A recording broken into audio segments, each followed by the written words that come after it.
BJP नेता जिसे योगी ने कहा टाइगर, इसी नेता पर है मुरादाबाद जीतने की जिम्मेदारी। क्या इस बार योगी के टाइगर को मिलेगी जीत?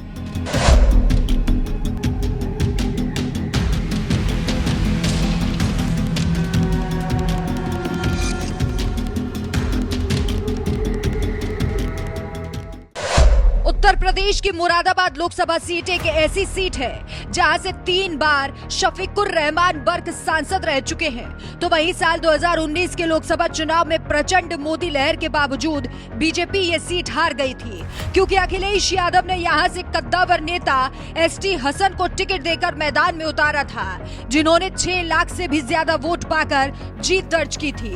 तो वहीं इस बार इस सीट को हासिल करने के लिए बीजेपी ने एक ऐसे नेता को मैदान में उतार दिया है जिन्हें खुद सीएम योगी ने टाइगर का नाम दिया है।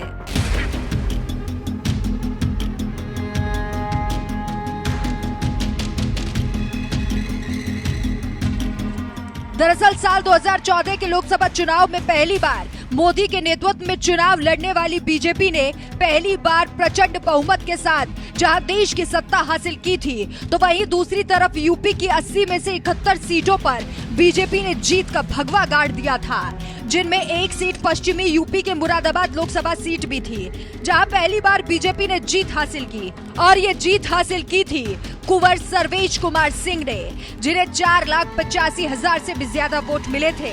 और सपाई उम्मीदवार एसटी हसन को हराकर ये सीट बीजेपी के खाते में डाली थी। लेकिन 5 साल बाद जब 2019 में लोकसभा चुनाव हुआ, तो सपा बसपा गठबंधन की वजह से बीजेपी उम्मीदवार कुंवर सर्वेश सिंह की ये सीट हार गए। सपाई एसटी हसन ने यहाँ से जीत हासिल की, लेकिन इस बार सपा ने एसटी हसन को टिकट नहीं दिया। उनकी जगह पर रुचि वीरा को टिकट देकर सपा चुनाव लड़ा रही है। तो वहीं दूसरी तरफ बीजेपी ने एक बार फिर कुंवर सर्वेश कुमार सिंह पर भरोसा जताया, जिन्हें जिताने के लिए सीएम योगी शनिवार को मुरादाबाद में रैली करने पहुंचे। और इसी मंच से बीजेपी उम्मीदवार कुंवर सर्वेश सिंह को टाइगर का नाम दे दिया गया, जिस पर तालियों की गड़गड़ाहट से पूरी जनसभा गूंज गई। टाइगर कुंवर सर्वेश सिंह चे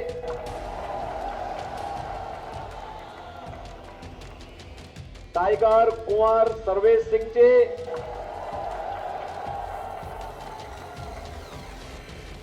मुरादाबाद से चुनाव लड़ रहे कुंवर सर्वेश सिंह को जैसे ही सीएम योगी ने टाइगर कहकर बुलाया, तालियों की गड़गड़ाहट गूंजने लगी। तो वहीं आपको बता दें कि जिस नेता को सीएम योगी टाइगर बता रहे हैं, वो कोई छोटे मोटे नेता नहीं है।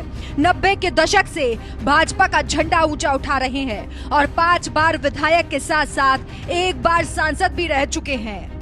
राजनीति के माहिर खिलाड़ी हैं टाइगर सर्वेश सिंह।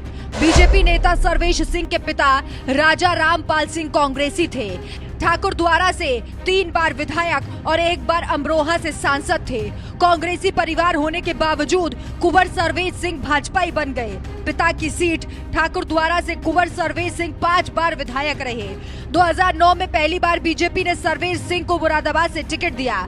कांग्रेस उम्मीदवार अजहरुद्दीन ने उन्हें 49,107 वोटों से हरा दिया। 2014 में बीजेपी ने दोबारा मुरादाबाद सीट से सर्वेश सिंह को टिकट दिया।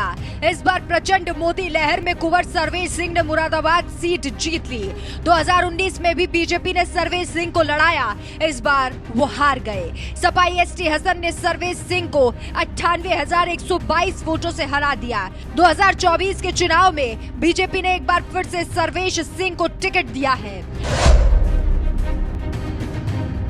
भाजपाई कुंवर सिंह का इस बार मुकाबला सपाई रुचि वीरा से है, जिनके बारे में कहा जा रहा है कि उन्हें अखिलेश यादव ने मजबूरी में उम्मीदवार बनाया, क्योंकि 27 मार्च को नामांकन के आखिरी दिन अखिलेश ने लेटर लिखकर एसटी हसन को चुनाव लड़ाने की पूरी कोशिश की थी। लेकिन समय से लेटर न पहुंचने की वजह से रुचि वीरा ही सपा की आधिकारिक उम्मीदवार है, यानी अखिलेश ने एसटी हसन का टिकट काटकर रुचि वीरा को मैदान में उतारा, जिससे ये कहा जा रहा है कि मुस्लिम समाज नाराज है और नाराज मुसलमान बीएसपी उम्मीदवार इरफान सैफी के साथ जा सकता है। ऐसे में बीजेपी को इससे बड़ा फायदा हो सकता है, जिससे कुंवर सर्वेश कुमार सिंह मुरादाबाद सीट जीत सकते हैं। क्योंकि साल 2019 में सपा बसपा गठबंधन की वजह से सर्वेश सिंह हार गए थे। इस बार भी हालांकि सपा कांग्रेस गठबंधन है, लेकिन सर्वेश सिंह का मानना है कि इस गठबंधन से उन्हें कोई नुकसान नहीं होगा, क्योंकि कांग्रेस के पास कोई खास वोट बैंक नहीं है। वैसे आपको क्या लगता है, योगी के टाइगर सर्वेश सिंह मुरादाबाद सीट जीत पाएंगे? अपनी राय हमें कमेंट कर जरूर बताएं। इसके साथ ही सीएम योगी ने मुरादाबाद रैली के दौरान क्या कुछ कहा था, आइए आपको सुनाते हैं। बहनों और भाइयों, ये बीजेपी की सरकार जो बोलती है वो करके दिखाती है। आज आप देखते होंगे माफिया या अपराधी या तो जेल में है या जहन्नुम में है ना। कहीं सिर उठा करके किसी व्यापारी को या किसी बेटी को जबरन उठाने या धमकी देने का दुस्साहस कोई कर सकता है क्या? कर सकता है क्या? करेगा तो क्या होगा मालूम है ना। तो बहनों और भाइयों, ये सुरक्षा केवल बीजेपी दे सकती है, वे लोग नहीं दे सकते जो इन अपराधी और माफियाओं को अपने गले का हार बना करके लेकर के चलते थे, इनके सामने नाक रगड़ते थे, वे लोग नहीं दे सकते। आज आप देख रहे होंगे बड़े बड़े माफिया जो कभी जिनकी तूती बोलती थी, आज कैसे घिघियाते हुए दिखाई दे रहे हैं।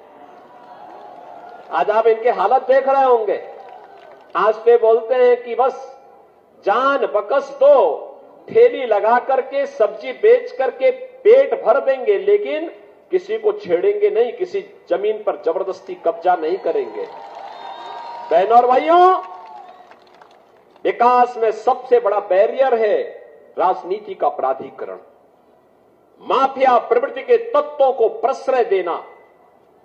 और यह कार्य भारतीय जनता पार्टी ने आपको दिखाया है। सुरक्षा और सुशासन का मॉडल कैसे होना चाहिए, यह आज आपके यहां देखने को मिलता है। और इसीलिए आज मैं एक तो आया हूं, एक तरफ सुरक्षा है, आज कर्फ्यू नहीं है। 1980 में मुरादाबाद में एक भयंकर दंगा हुआ था, दर्जनों लोग मारे गए थे। आप सोचो, उस समय से लेकर के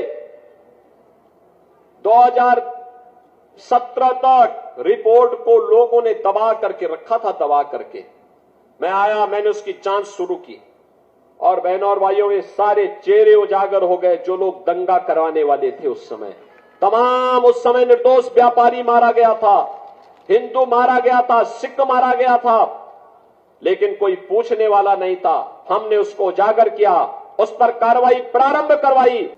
बहनों और भाइयों, मोदी जी के प्रति हम सबको आभार व्यक्त करना चाहिए। आज अयोध्या में आप जाएंगे, क्या भव्यता है, क्या दिव्यता है। रामलला फिर से विराजमान हो गए हैं, और ऐसी कृपा है प्रभु की कि चारों ओर खुशहाली है।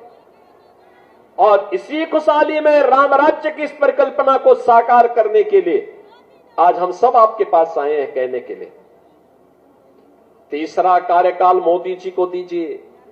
अभी सुशांत सिंह कह रहे थे ना, यहां पे जो बंगालियों की जमीन से संबंधित मामले, सारी औपचारिकताएं पूर्ण हो चुकी हैं।